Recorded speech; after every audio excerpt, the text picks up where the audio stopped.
Būtent gyvūno šeimininkai pasiklysta ir mato kaip iššūkį išsirinkti tinkamą pašarą.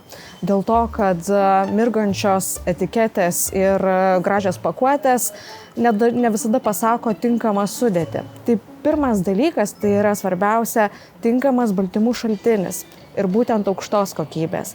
Ką turiu omeny, tai būtent reikėtų ieškoti grilio, baltos žuvies, silkės, lašišos, ėrienos. Kuo šis procentas didesnis, tuo mes teigiame, kad pašaras yra kokybiškesnis. Grūdinė kultūra pašaruose nėra vertinga sudėtinė dalis būtent mūsų augintinių pašare. Ko reikėtų vengti? Pašaruose neturėtų būti druskos, cukraus, maistinių dažiklių, kvapiųjų dalių. Galbūt jūsų augintiniui tai atrodys, kad tai yra skanus gardumynas ir ėdamumas bus puikus, tačiau naudos neatneš. Ir laikui bėgant galbūt net pridarys tam tikrų žalų.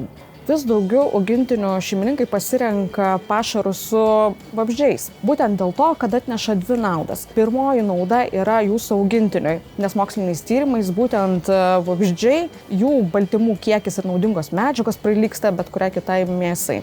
Pašaras su vabzdžiais taipogi yra labai draugiškas augintiniams, kurie yra linkę į alergijas arba turi jautrią virškinimo sistemą.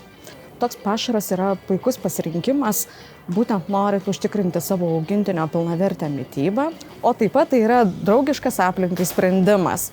Palyginus su galvijais, vabzdžių auginimas kur kas mažiau išskiria anglies dioksido ir taipogi naudoja kur kas mažiau vandens.